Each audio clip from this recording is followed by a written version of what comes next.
Kia ora guys, Michelle here. Well, it's been nearly 2 years and over 1,700 kilometers, and today I'm going to be telling you exactly what I think of my Zpacks Arc Haul. And now for the disclaimers. This is not a sponsored or paid review. Zpacks has not asked me to review this pack, and I did purchase the pack with my own money. First up, I am not going to go through the specs or the features of this pack. I've already done that in a previous video, so if you want to check that out, go and click on the link up here. There are basically 4 main reasons why I decided to choose the Zpacks Arc Haul pack as my pack of choice for Te Araroa, and they were durability, water resistance, comfortability, and simplicity. I'm going to go through each of those reasons in detail in this video, and I'm going to also tell you what I liked and what I didn't like about this pack. And finally, at the very end of this video, I'm going to let you know what my experience with Zpacks customer service has been like. Now, one of the main reasons why I decided to go with the Arc Haul over some of its other competitors on the market is because it's constructed from this very heavy duty gridstop fabric. One of the biggest things I was concerned about on Te Araroa was the kind of conditions that I was going to be facing. In particular, I knew that I was going to be hiking through a lot of areas with very overgrown trail, and it even turned out that I had to hike through a number of different areas with very dense and very prickly gorse, all of which really put the gridstop fabric to its utmost test. But I couldn't be happier with how it turned out. And even when I look at the bottom of the pack, and I was putting the pack down on some pretty uneven, rocky and stony ground on a regular basis, there really aren't any signs of wear and tear that I can see. So I couldn't be happier with how this fabric performed. The only place where I did notice a little bit of wear and tear was somewhere that I wasn't really expecting, and that is where these side pockets attach to the main body of the pack just at the bottom here. I noticed that some of the seam at the bottom was fraying.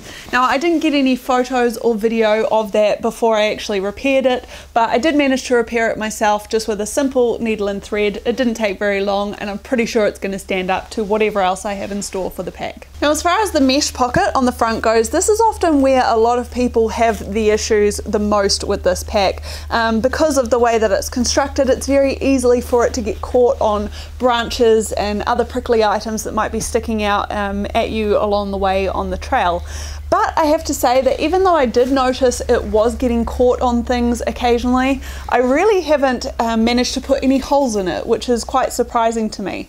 I would say though it's not completely without issue. I did have a really good look at the pack before I started this review, and I noticed that there is a little bit of fraying on the mesh pocket at the front here where it did get caught on a larger item. Really happy with how that has stood up over the 1,700 kilometers. So the next thing that I'm going to comment on is the comfortability of this pack. And I have to say that over the 1,700 kilometers and 80 days that I was hiking with it, I really didn't find too many issues with how comfortable this pack was for me. In fact, generally I found it very comfortable. Now, I'm talking here both in terms of the actual distance hike. On my longest day I hiked over 42 kilometers, and then also in terms of the time I was hiking during the day. In some cases I was hiking up to or just over 12 hours. I'd say there are 2 major contributors to what makes this pack so comfortable for me. The first is the V-strap 2-strap system on the hip belt. I talked a little bit about this in my previous review of the Arc Haul, and I have to say that over the course of 1,700 kilometers, I just found this one of my favorite features of the pack. Because there are 2 straps on the hip belt that you can adjust, what I found myself doing a lot was just tightening up the bottom strap as tight as it possibly went, and then leaving the top strap to just sort of hug the top of my hip bone. The second feature that I really loved about this pack is, of course, the arc frame that it is named for. Now, the main reason why I liked this particular feature is because of the air and the ventilation that it allows to pass between my back and the back of the pack.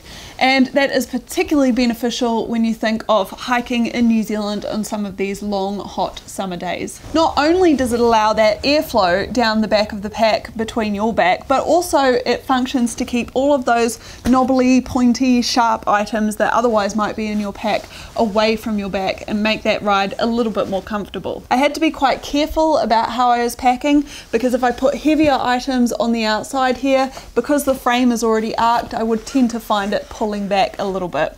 But for the most part, if it was packed correctly, I actually found that the Arc Haul rode a lot better than some of the other packs that I've tried. But there is one issue that I haven't heard talked about with the Arc system, and that is that obviously once you put this lovely Arc into the pack, you actually lose quite a bit of the height off of the torso length. Now, why is this an issue? Well, for me it was an issue because I found myself right between torso length sizes, and because I didn't really have that much to play with, just arcing the frame the way that it is intended to be arced meant that I lost like an inch or maybe even 2 off of the length of the torso, which meant I could not take advantage of the load lifter straps the way that I wanted to. So if you're not familiar with how to fit a pack, generally speaking it's accepted that with your load lifter straps, to make sure that the weight is riding on your hips and not on your shoulders, you need to have them set at as close to a 45-degree angle as possible.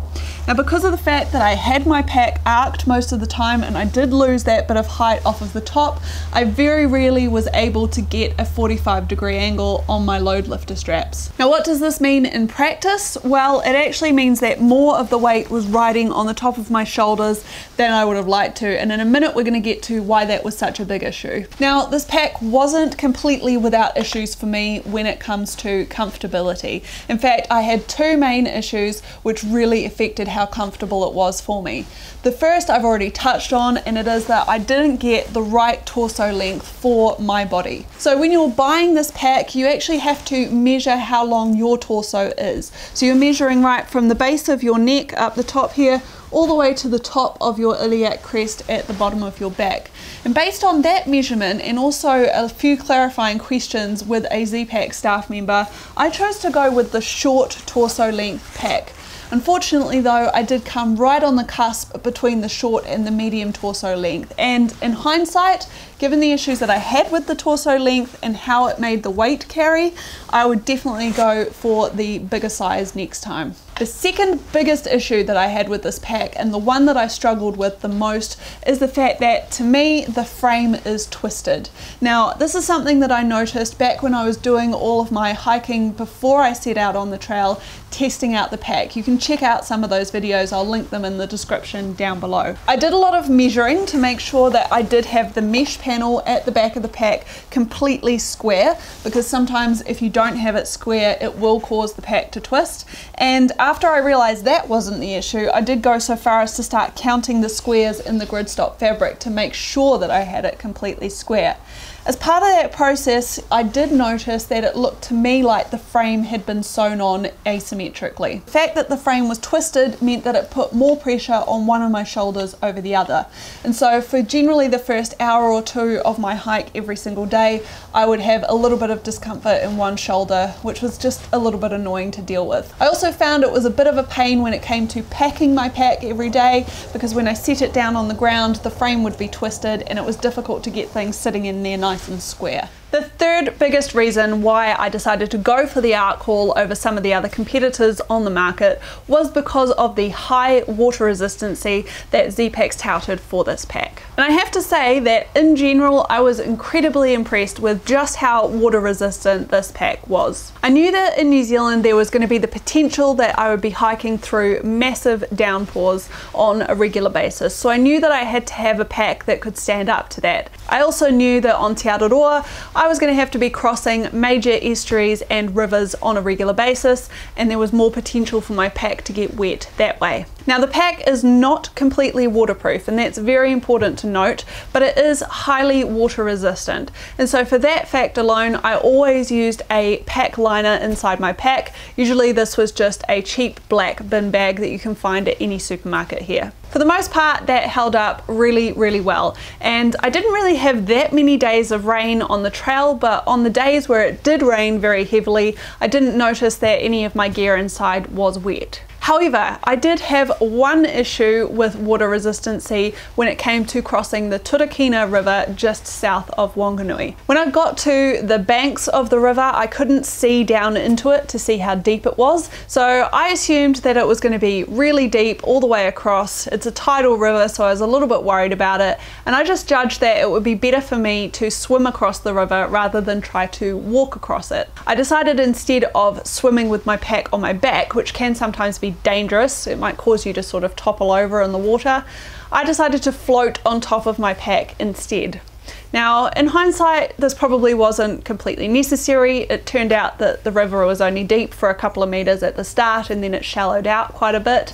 But when I got to camp that evening and started taking things out of my pack, I noticed that there was quite a bit of water actually inside my pack. Now, for the most part, things did stay relatively dry, but it was definitely more water inside than I would have liked, and I did have to dry a few things out before I could use them. I've had a look at the pack since I got home, and most of the seam taping is still in excellent condition, so I really can't pinpoint exactly why so much water got inside, but at the end of the day I'm always going to be using a waterproofing redundancy like a pack liner anyway. Now, the final reason why I decided to go with the Zpacks Arc Haul all came down to the simplicity of the pack itself. I did a bit of research into other alternatives, in particular some of the Osprey packs which have a full frame system, and I have to say that aside from being quite daunting for a beginner hiker, they have a lot of different pockets and attachments and places to store your gear that just sort of seemed a little bit too overwhelming for me. Personally, I much prefer the one full compartment system that you get in the Zpacks Arc Haul. I love the fact that I can just unroll the top closure, stuff everything that I need to down into the pack and roll it back up, and I don't really need to worry too much about remembering where I've put something. I also found that for someone like me who started out as a complete beginner, it actually got me into some really good practices right from the start in knowing exactly how I should be packing my pack and where I should be putting things for the best carrying capacity and also for what I'm going to need during the day. I had to think a lot more about exactly where I put things in my pack, and I soon got myself into a routine of packing the pack every single day the same way. Outside of the big main compartment, there are really only 2 or 3 other places that you can store your gear. That would be the side pouches here, which I used primarily to store my water, the front mesh pouches, which I would generally store my rain gear in and my water filter just for quick and easy access, especially on rainy days. And then I also opted to purchase 2 of the accessory items, the belt pouches, to go with it, and that's where I would store things like my buff or some snacks, my knife for lunch during the day, and of course also my cell phone. I think one of the areas where Zpacks could definitely improve on the simplicity aspect of things is just how many straps there are everywhere, and in fact for people like me who are starting out as complete beginners, it can be a little bit daunting to start with. You've got your sternum strap here, you've got load lifters on every single corner, you're also dealing with straps at the back to adjust the height of the shoulder straps, you've got 4 different straps for adjusting the back mesh panel, and it sort of goes on and on and on. Now, it wasn't really a big issue for me whilst I was out on the trail, and in actual fact most of the time I didn't really notice it, but if I had to be really nitpicky about the simplicity of it, that would be the thing that I identify. Another one of the key reasons why I decided to go with this pack over some of the competitors on the market was of course because of its ultralight nature. Now, Zpacks is an ultralight gear company, and as such they make ultralight gear. But having said that, the Arc Haul is definitely one of the heavier packs that they sell. So this particular model of the Arc Haul weighs in at just over 640 grams for the short torso length and the small hip belt, and its carrying capacity is around about 40 pounds, which is roughly 18 kilograms. Now, as a matter of personal preference, I wanted to keep the weight of my pack down as low as I possibly could, so I didn't usually have any more than 15 kilos in the pack, and usually it wasn't any more than about 12. And as a result, I didn't really ever notice that it wasn't carrying comfortably because of the amount of weight that was in it. Having said that, I don't know that I would necessarily want to carry any more than 18 kilos in this pack. And outside of the fact that it would just become more uncomfortable at that point, you also have to think about the extra wear and tear on the pack if you have more weight in it. For example, I know that a lot of people start to experience issues with straps coming off and even straps slipping when they are wearing the pack, when they have those heavier weights in them, and that just means that you're having to make more adjustments on the trail as you go along. Now, one thing that is important to note is that if you aren't making the investment in some lighter weight gear that actually goes inside your pack, it's probably not a great idea to purchase an ultralight pack. You aren't going to notice that much of a difference if all of your gear inside is still normal weight gear. I did want to speak a little bit though about my experience with Zpacks customer service. Now, I did mention earlier that one of the main issues I had with the pack was the twist that I found or noticed actually in the frame of the pack. So about 2 months or so before I set out on Te Araroa, I did contact Zpacks about this, and I sent them quite a detailed email with a bunch of photos and things attached and asked them what could potentially be causing that problem. They came back to me with a few different responses. They offered to replace the aluminium stays in the pack because I think that they thought they were potentially of different lengths. But it soon became pretty obvious to me that that wasn't the issue, and so that's when I started to get into measuring different things, and that's when I noticed that I thought the pack frame had been sewn on a little bit asymmetrically. So I've heard really great things about Zpacks customer service, and I have to say that overall my experience with them has definitely been positive.